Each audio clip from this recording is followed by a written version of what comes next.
O H positive ion की सांद्रता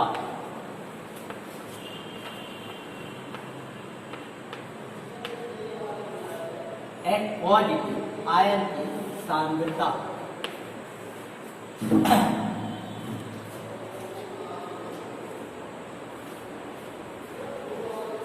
H positive ion की सांद्रता। ठीक, अब इसको यहां देखिए, ये जो H पॉजिटिव है, ठीक, H पॉजिटिव आयन की सांद्रता, जो भी हमारा अगर अम्ल है और क्षार, अगर अम्ल होता है तो अम्ल में देखिए क्या होता है, क्षार में क्या होता है। अम्ल अगर है तो अम्ल में H पॉजिटिव आयन की सांद्रता अधिक होगी, है ना। अगर H पॉजिटिव आयन की सांद्रता अधिक है तभी तो वो अम्ल है। अगर H पॉजिटिव आयन की सांद्रता लगातार जैसे जैसे घटता जाए उसकी अम्लीय प्रकृति कम हो और क्षारीय प्रकृति क्या होती है, बढ़ती। अर्थात एक अगर कम होगा तो दूसरा क्या होगा, बढ़ेगा। अगर अम्लीय प्रकृति धीरे धीरे कम होगी तो क्षारीय प्रकृति बढ़ेगी। अगर क्षारीय प्रकृति बढ़ती है तो अम्लीय प्रकृति क्या होगा, कम हो जाएगा ना। और यहाँ H पॉजिटिव आयन की सांद्रता जब भी चेक करते हैं तो हमारा कोई भी अम्ल हो या कोई भी क्षार, ठीक, अगर H पॉजिटिव आयन की सांद्रता एक निश्चित क्रम में है, यहाँ इतना है मैक्सिमम, तो अम्ल होगा। उससे जैसे जैसे घटता जाएगा तो उसकी प्रकृति क्या होती जाएगी, क्षारीय। और एक लिमिट से कम अगर हो जाएगा तो फिर पूरी की पूरी तरह क्या हो जाएगा, क्षारीय हो जाएगा। एक अर्थात जैसे कैरेक्टर होता है, कैरेक्टर चेंज होता है ना, एक का कैरेक्टर अगर घटेगा तो दूसरे का कैरेक्टर होता है ना, और एक का कैरेक्टर अगर बढ़ेगा पहले का क्या घटेगा। ठीक उसी प्रकार, लेकिन अगर कैरेक्टर्स की अगर हम बात करते हैं, अम्ल और क्षार अगर दोनों का कैरेक्टर इक्वल आए, अर्थात H और OH के बीच का आ जाए ना, उसमें जितना H है उतना ही क्या है OH, तो क्या हो जाता है, क्या होगा, गासी। ठीक, अर्थात अम्लता एक सबसे अधिक होगी, धीरे धीरे घटेगा, धीरे धीरे घटेगा, ठीक, और क्षारकता बढ़ेगी। और मिड में एक ऐसा पॉइंट आ जाएगा जहां वो आधा अम्लीय होगा आधा क्षारीय होगा, अर्थात उसको हम कह देंगे न्यूट्रल, गासी। तो यहाँ लिखिएगा, किसी विलय में उपस्थित, किसी विलय में उपस्थित H positive ion, H positive ion की मात्रा, H पॉजिटिव आयन की मात्रा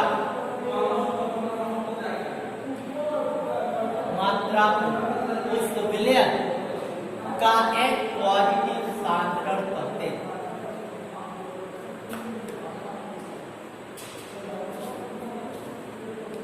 H पॉजिटिव सांद्रण कहते हैं।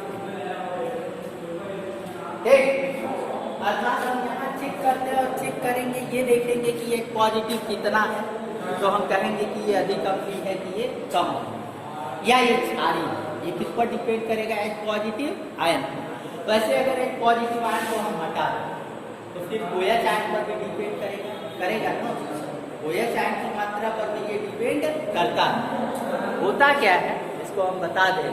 अगला जो हेडिंग है वो है pH वैल्यू, pH वैल्यू। ठीक, pH वैल्यू मस्ट इंपॉर्टेंट है, pH वैल्यू। ठीक, यहाँ देखिए pH वैल्यू क्या होता है, इसका फुल फॉर्म क्या होता है। P का मतलब होता है क्वांटेज, P का मतलब क्वांटेज, H का मतलब H पॉजिटिव आयन। ठीक, तो यहाँ H पॉजिटिव आयन का जो कंसंट्रेशन होता है उसको हम pH वैल्यू में दिखाते हैं, और ये pH वैल्यू ही बताता है कि ये अम्लीय होगा कि क्षारीय। और सबका pH वैल्यू निकालने का एक फार्मूला क्या होता है, फार्मूला। पहले तो हम H पॉजिटिव आयन की सांद्रता देखेंगे, अब सांद्रता अगर मिला तो अब हम चेक करेंगे कि उसका pH वैल्यू क्या आता है। अगर पीएच वैल्यू में भी एक नंबर होगा, उस नंबर पर पीएच वैल्यू आएगा तो अम्लीय होगा, दूसरे नंबर पे जाएगा तो क्षारीय होगा, और बीच में रह जाएगा तो होगा ना। और ये जो पीएच वैल्यू होता है वो 0 से स्टार्ट होता है, कितने से? 0 से, और मैक्सिमम 14 तक होता है, 14 0 से स्टार्ट होता है और मैक्सिमम 14 तक। अगर किसी का पीएच वैल्यू 7 आ गया तो अभी देखिए 7 जो होता है वो मिड पॉइंट है कि नहीं? 14 का आधा 7 होगा ना, और जब 7 आ जाएगा तो क्या होगा? उदासीन। अगर 7 से कम आता है पीएच वैल्यू तो क्या होगा? अगली। अगर 7 से अधिक आता है तो ठीक, तो लिखिएगा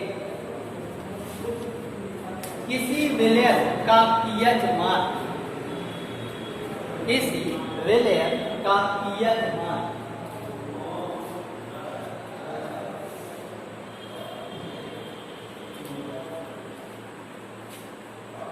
पीएच मान उस विलयन में उपस्थित, उस विलयन में उपस्थित H पॉजिटिव आयनों की संख्या, उस विलयन में उपस्थित H पॉजिटिव आयनों की संख्या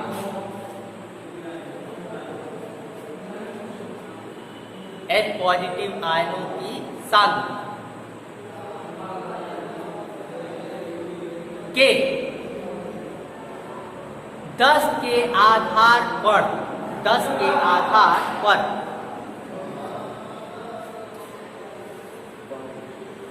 10 के आधार पर ऋणात्मक लघुगणक, ऋणात्मक लघुगणक, लघुगणक का मतलब क्या होता है? लॉग होगा ना। ऋणात्मक लघुगणक के बराबर होता है, ऋणात्मक लघुगणक के बराबर होता है।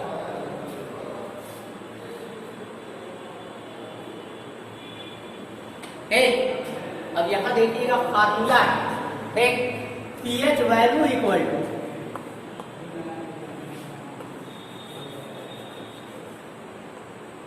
टू यहां देखिए माइनस ऋणात्मक लघुगणक का मतलब क्या है? लॉग, और इसका आधार क्या होगा? 10 है। अब यहाँ देखिए लॉग टेबल जो होता है अब कई पर बना सकते हैं। लॉग टेबल जो हम लोग आप लोग बुक में यूज करते होंगे, मैथ में 9th में लॉग टेबल रहा होगा, वो किस आधार पर है? 10 के आधार पर। एक लॉग टेबल और साइंस में यूज किया जाता है, उसका आधार ई होता है। क्या होता है? आधार स्मॉल ई। तो वहाँ इस 10 की जगह पे आधार हम लोग क्या लिखते हैं? स्मॉल ई लिखते हैं। अगर आप गणित करते हो तो ठीक, आप ये भी कर सकते हो कि यहाँ आधार हम 10 न लेकर के हम आधार 2 भी ले सकते हैं, 3 भी ले सकते हैं, 4 भी ले सकते हो। 4 लेकर के एक टेबल बना देंगे, वो क्या होगा? 10 के आधार पर कितना, वो लॉग के कितने आधार पर? 4। अभी तो ये 10 पर है, 4 पर भी बन सकता है, 6 पर भी, लेकिन मैक्सिमम हम लोग साइंस में क्या करते हैं? साइंस और मैथ में 10 के आधार पर लॉग लेते हैं। एक साइंस में आगे जाओगे इंटरमीडिएट तो वहां पर एक आधार ई आएगा। क्या आएगा? ई। एक तो यहाँ हो गया माइनस लॉग बेस 10, ऐसे पढ़ते हैं, pH value equal to minus log base 10 है। और किसकी सांद्रता? H पॉजिटिव आयन। तो ये पीएच वैल्यू निकालने का क्या है? फार्मूला।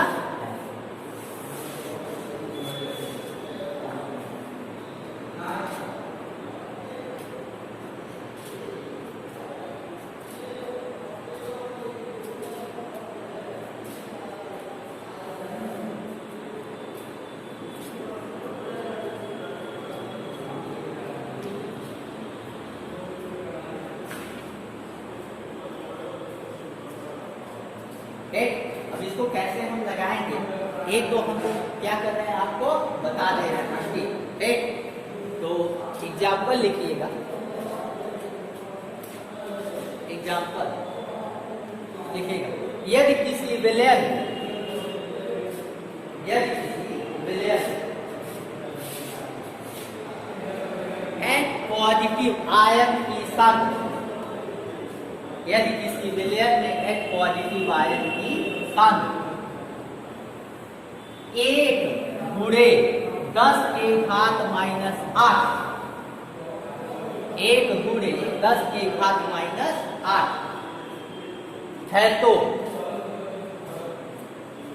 1 गुणे 10 के घात माइनस 8 है तो विलयन का पीएच मान ज्ञात कीजिए। तो विलयन का पीएच मान ज्ञात कीजिए। हो गया। तथा विलयन की प्रकृति ज्ञात, तथा विलयन की प्रकृति ज्ञात। प्रकृति का मतलब क्या होगा? नेचर। अम्लीय है कि क्षारी, या तो अम्लीय या तो क्षारी या तो उदासीन, है ना। प्रकृति ज्ञात की। अब यहाँ बाबू देखना, हमारा एक पॉजिटिव आयन की सांद्रता दी गई है और वो एक पॉजिटिव आयन की सांद्रता को हम ऐसे लिखते हैं। एक अगर एग्जाम में आएगा तो यहाँ लिखिएगा सॉल्यूशन, और सॉल्यूशन में ये सॉल्यूशन ऐसे भी लिखा जाता है। एक ये स्मार्ट तरीका, जैसे डिड नॉट लिखते हो, टी लगा देते हो, डू नॉट ऊपरा टी लिख देते हो ना, इसीलिए एन का मतलब सॉल्यूशन, लास्ट में आता है ना सॉल्यूशन में, तो वही है सॉल्यूशन। अब देखिए हल इसको करते हैं। एक पॉजिटिव आयन की सांद्रता 1 गुणे 10 के घात माइनस 8। ठीक, यहाँ एक मात्रक लिखा हो सकता है, मात्रक यूनिट लिखते हैं ना किसी भी चीज का, तो यहाँ मात्रक जो है वो है हमारा मोल पर लीटर।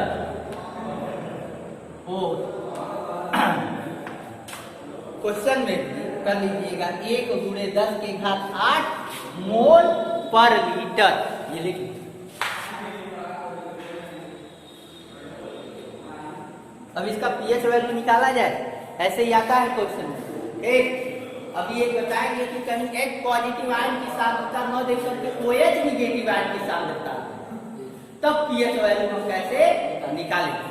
तो यहाँ देखिएगा इस विलयन का हम निकाल रहे हैं पीएच वैल्यू।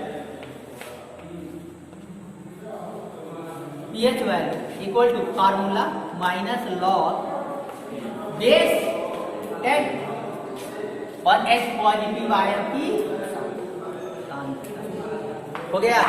यहाँ से देखिएगा निकाल रहे हैं पीएच वैल्यू, ये हो गया माइनस, ये हो गया लॉग, और ये क्या हो गया बेस 10। हो गया।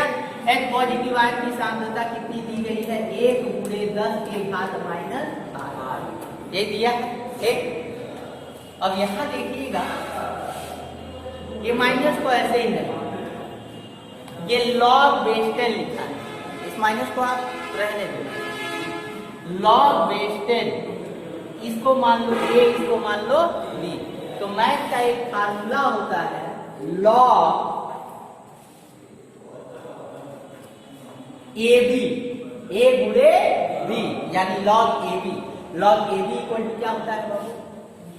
लॉग A प्लस लॉग, अब वही लॉग A बाई B रहता है, तो लॉग A माइनस लॉग। एक होता है ना, आप लोग जानते ही हो, इसका मतलब होता है log A plus log B। उसी तरह ये भी लिखा हुआ, इसको मान लो A और इसको मान लो B, तो ये B के फॉर्म में है, इसको हम लिखेंगे log base 10 1 plus log base 10 10 power 8 हो जाएगा।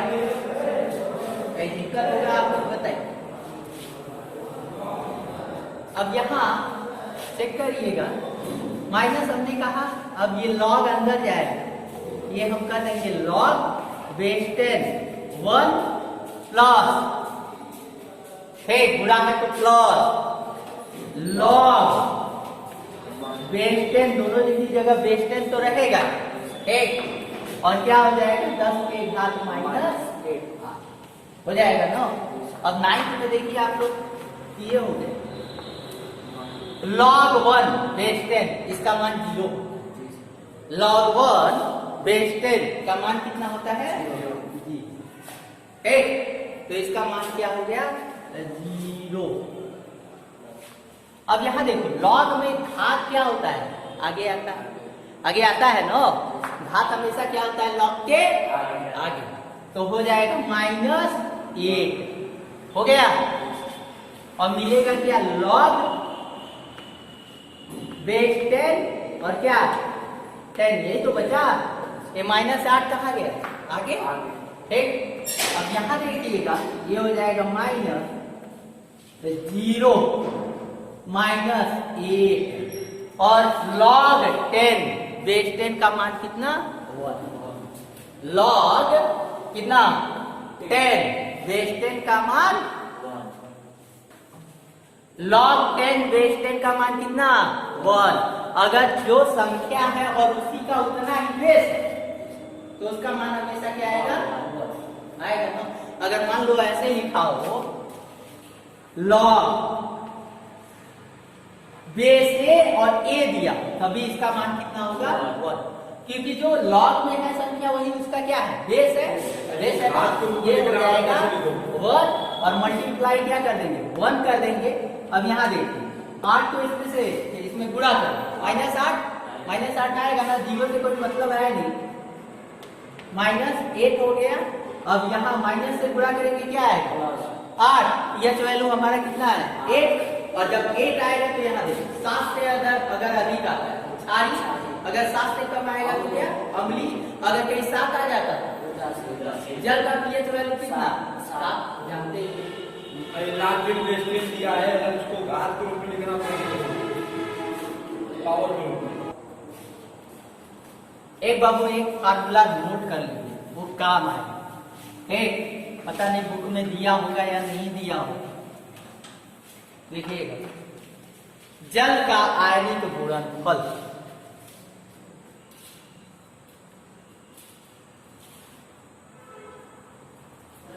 जल का आयनिक गुणनफल।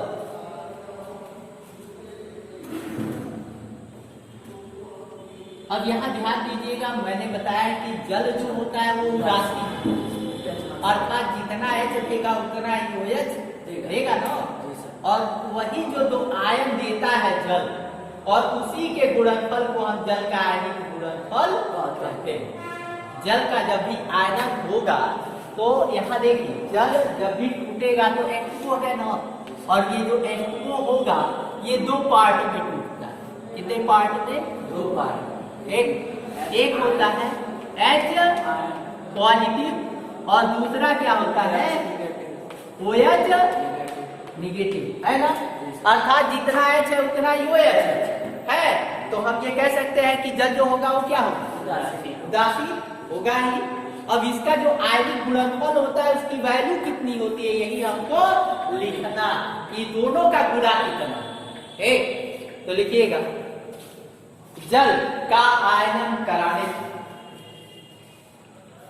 जल का आयनन कराने वह 2 विपरीत आयनों, वह 2 विपरीत आयनों। अब यहां देखिएगा विपरीत आयन है, एक पॉजिटिव है तो एक निगेटिव है, 2 विपरीत आयनों H पॉजिटिव तथा OH निगेटिव, तथा OH निगेटिव, H पॉजिटिव तथा OH निगेटिव में टूट जाता है।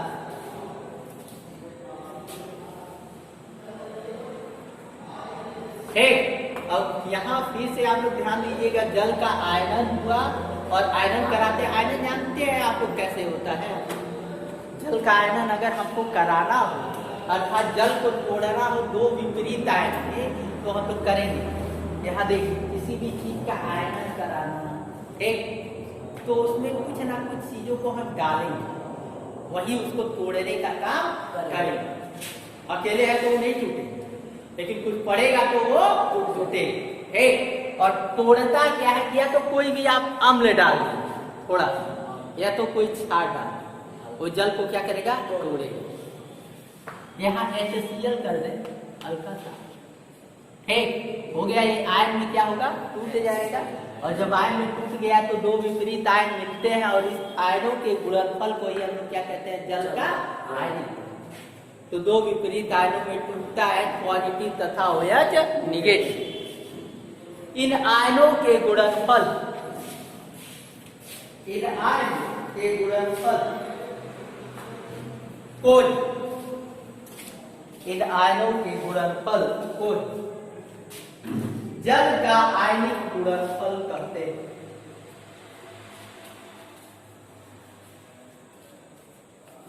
जल का आयनिक गुणनफल कहते हैं।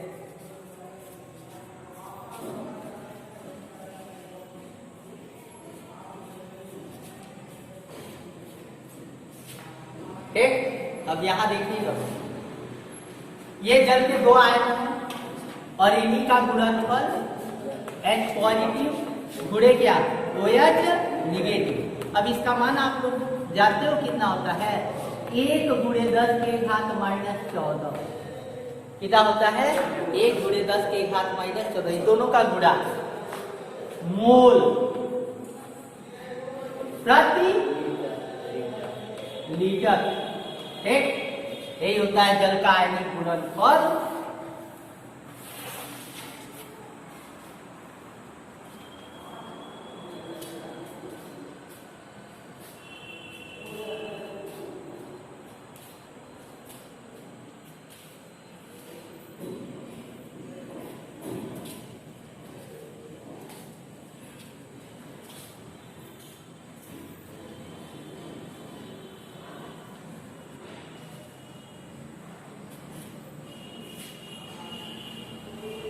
हो गया, एग्जाम्पल लिखिएगा।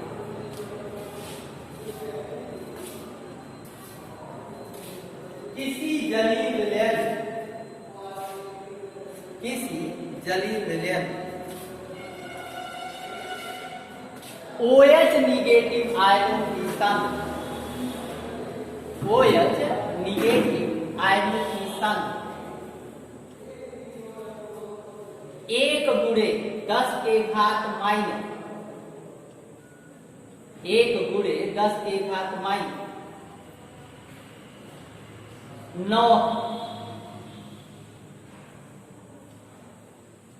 1 × 10 के घात -9 मोल प्रति लीटर,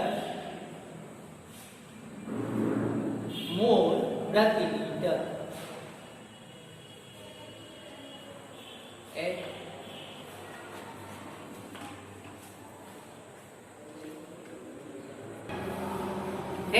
अब देखिए विलयन का हमको निकालना क्या है, पीएच वैल्यू निकालना है।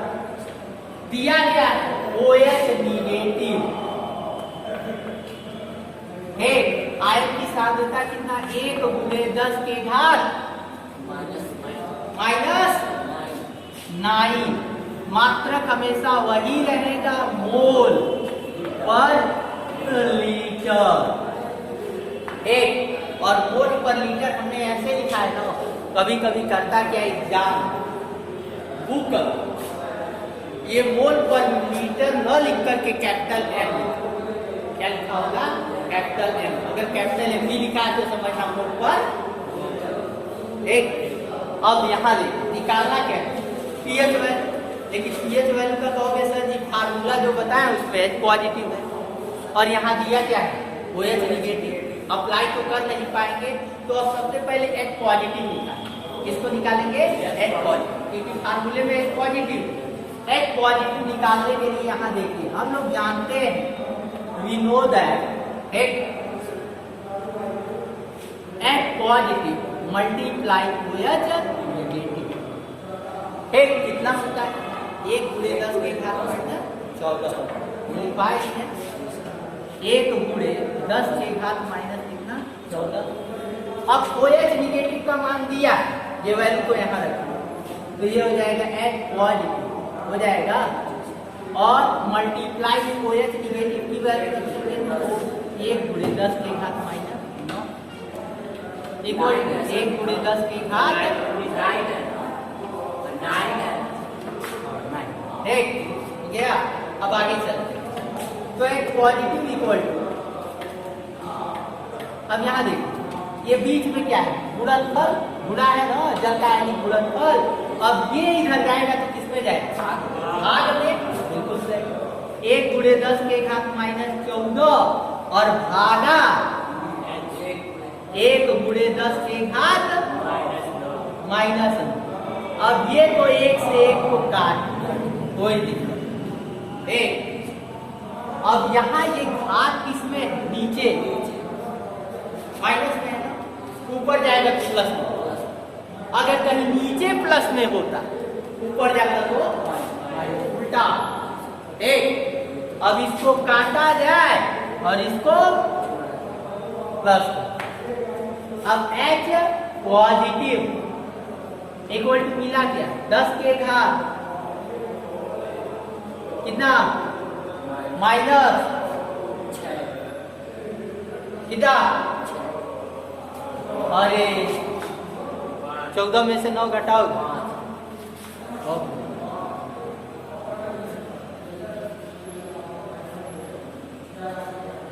हो गया। अब तो पीएच वैल्यू निकल जाएगा।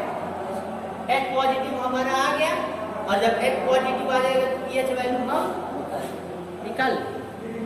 ठीक, तो इतना आप लोग राइट।